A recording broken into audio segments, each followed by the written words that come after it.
que es hasta de mal gusto lo de las comparaciones. Pero son más los fallecidos de acuerdo a la población en Estados Unidos, en Brasil, en Chile, en Perú, que en México. De mal gusto son los funerales, el dolor y la tragedia que por estos días afloran en el país. Sin embargo, no todo parece ser negligencia del Estado. También hay reclamos por negligencia social. Desgraciadamente somos un pueblo que no obedece órdenes. Hacemos lo que nos plazca. Nos dicen quedarnos encerrados y salimos. Hay mucha gente que no se cuida. Por más que tratamos nosotros de cuidarnos, de ver una vida bien, mucha gente no lo hace. Entre la apatía de aquellos que se niegan a seguir las normas y la falta de una estrategia por parte del gobierno, el futuro no pinta bien. De acuerdo con un modelo epidemiológico del Instituto de Métricas y Evaluación de Salud con sede en Washington, para principios de noviembre, México podría acercarse a las 100.000 muertes. Fernando, 100.000 muertes es un número que da muchísimo miedo, pero hay que recordar lo que ha dicho López-Gatell, porque al principio de esta pandemia dijo que más o menos serían unos 12.000 muertos en México. Después en mayo habló de 15.000. Después en una entrevista con un diario mexicano habló de 30.000 y después dijo que llegar a 60.000 ya sería una catástrofe. Pues Fernando, yo creo que son cuestión de días. Ya estamos en los 51.000 muertos en México. No hay un panorama claro, no se ha dicho si se va a cambiar la estrategia o no y todavía no se reconocen los errores que se han hecho en estos últimos 5 meses, Fernando. Sí, lo dijo exactamente el 4 de junio, Kate. El 4 de junio, cuando López-Gatell dice que se llegaría a un escenario catastrófico si fueran 60.000 muertes, que al paso que van, de acuerdo a las estadísticas, en unas semanas se estaría llegando precisamente a esos 60.000. Pero cuando lo dijo el 4 de junio, en ese momento había 17.836 defunciones. Es decir, se veía muy lejos llegar a 51.000 o 60.000. Están a punto de hacerlo. Y ese es el escenario catastrófico. Pero además que hay esto de López Obrador diciendo que la comparación con otros países en el número de muertos, habría que hacer una revisión muy importante del subregistro que hay en México y de todos los casos que se han registrado como muerte por neumonía atípica. Que muchos no se sabe si tenían COVID porque no se les hizo la prueba.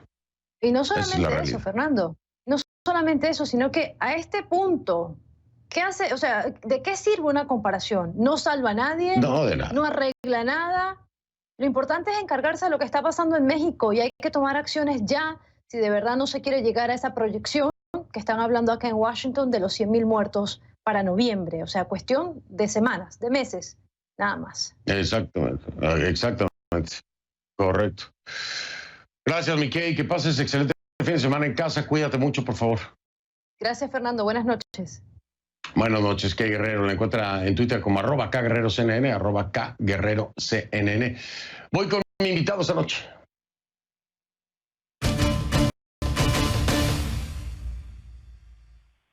Le doy la bienvenida a José Narro, exsecretario de Salud de México y exrector de la Universidad Nacional Autónoma de México, de la UNAM.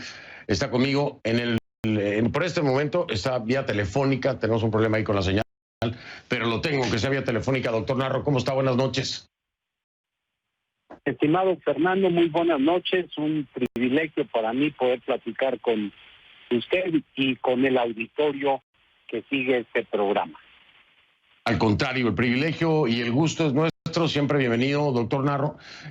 Oiga, ¿qué está pasando con estos mensajes cruzados y contradictorios de Andrés Manuel López Obrador diciendo que no hay un cambio, que no se necesita un cambio de estrategia? Y por el otro lado, López-Gatell hablando de un lado B, como si fuera un disco de acetato, pero no explicando cuál es el lado B. ¿Usted entiende lo que están tratando de hacer, doctor Narro, o algo de lo que está pasando?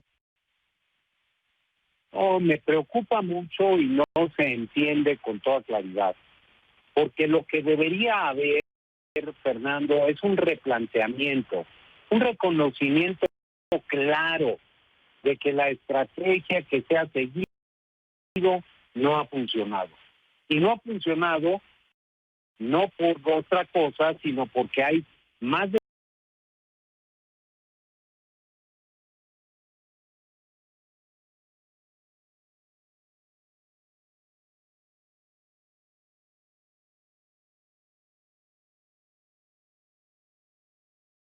de 51,000 fallecimientos, porque tenemos oficialmente cerca de 470,000 contagios, pero en los propios números del subsecretario, estos podrían ser multiplicados por 8 o por 30. No sabemos entonces si en realidad se trata de 3 millones o de 13 millones de personas contagiadas. Y de manera muy importante, porque se han hecho muy pocas pruebas y en consecuencia no se tiene claridad para reconocer cuál es ese tamaño de la epidemia y cuál es el curso que ha estado siguiendo, con las afectaciones a la salud, a la economía, a la vida social y colectiva y otro tipo de problemas personales que se generan alrededor de todo esto. Debería haber con toda claridad un reconocimiento explícito de que la estrategia no funcionó y cambiar por una que use el conocimiento científico y que permita que la gente se pueda proteger. Hoy sabemos que el uso del cubrebocas es esencial. El presidente de México debe poner el ejemplo y utilizar el cubrebocas.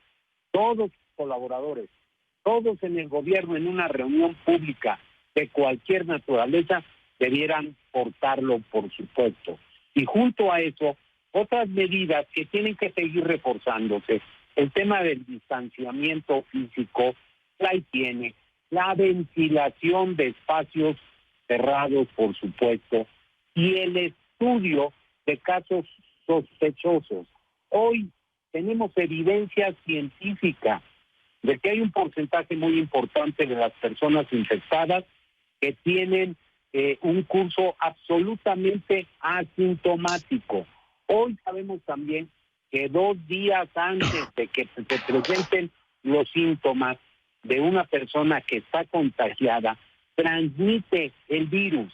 Necesitamos hacer muchas más pruebas de manera inteligente, bien dirigida, estudiar los casos, aislarlos, estudiar a sus contactos, ponerlos en cuarentena.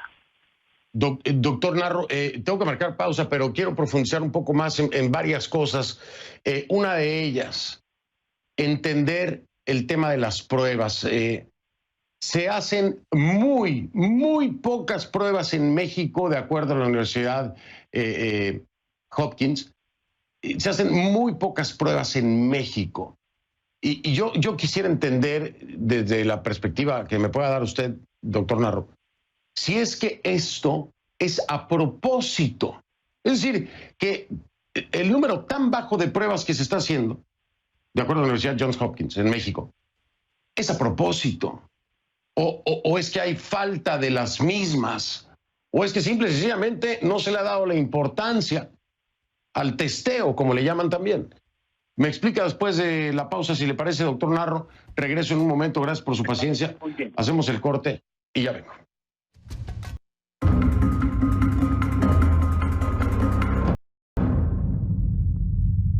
De vuelta, está conmigo el doctor José Narro, el secretario de Salud de México y el rector de la UNAM, de la Universidad Nacional Autónoma de México.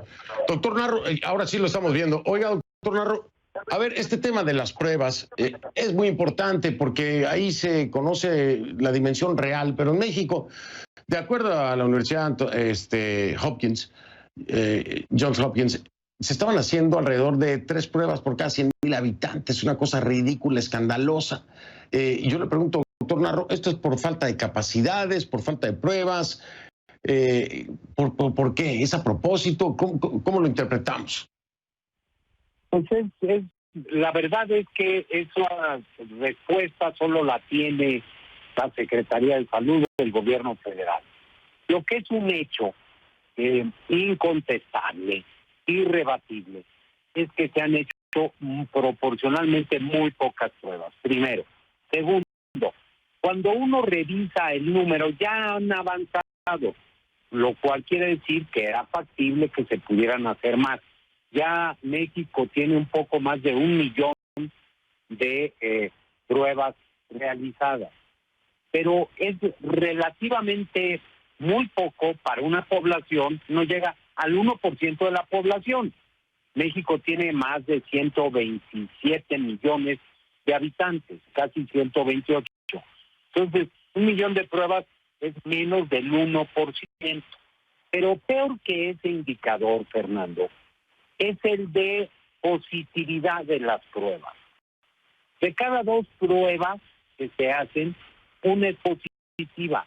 Eso es terrible. Porque una de dos, o querría decir que la epidemia es verdaderamente explosiva, o por otra parte, que solo se están haciendo las pruebas en las personas enfermas. Y es esto, no se estudia los contactos, no se estudian núcleos de población que pueden ser prioritarios. Por ejemplo, personal de salud, médicos, enfermeras, camilleros, químicos, laboratoristas, etcétera. Ha sido y sigue siendo todavía un problema muy, muy serio. Falta de pruebas. Muchos dijimos desde marzo, repitiendo lo que dijo el director general de la OMS, pruebas, pruebas y más pruebas. Y no se quiso hacer. Doctor Narro, me quedan 2 minutos. 10 gobernadores, primero, bueno, después fueron 9, pedían la renuncia de López-Gatell precisamente por esta estrategia que por más que traten de maquillarla como exitosa, es fallida, lo estamos viendo en los números. ¿Usted cree que es momento no solo de cambiar la estrategia, sino también de cambiar al capitán del equipo? Mire, eso le toca al capitán del equipo decidirlo, al entrenador en jefe. Pero lo que yo digo es que la conciencia del subsecretario debe estar frente a él mismo para revisar los errores que ha cometido y que han generado muertes en exceso y que han evitado que se pueda tener un mejor manejo de la epidemia y que además de todo ha hecho que la imagen del país esté lastimada frente a la opinión pública internacional por los subregistros. Y por las declaraciones también, doctor Narro, que hace López-Gatell, las declaraciones que hace López Obrador, y bueno, por lo pronto le digo, y usted lo sabe, dice López-Gatell que sin arrepentimiento, a pesar de tener 51,000 muertos con su estrategia. Y luego López Obrador dice... Pues él y su conciencia, Fernando, deben resolver eso, porque yo no tengo duda de que hay un exceso de muertes y que pudieron haberse evitado. Hoy todavía pueden evitarse más muertes si hubiera una política clara y contundente en favor del cubrebocas. Pues vamos a ver si este lado B que dice López-Gatell va a ser claro y contundente como nos lo dice el doctor José Narro. Doctor, le mando un abrazo, cuídese por favor, buen fin de semana, estamos en contacto y por supuesto monitoreando, siempre bienvenido aquí al programa. Muy amable. Muchísimas gracias, lo mejor para todo el auditorio. Muy amable, doctor José Narro, exsecretario de Salud de México y ex rector de la Universidad Nacional Autónoma de México, la UNAM. A una pausa, regreso un momento. Soy Fernando del Rincón, gracias, que pase el mejor fin de semana. Si no lo vio, en conclusión de no lo vio, y si me permite, lo veo el lunes. Gracias.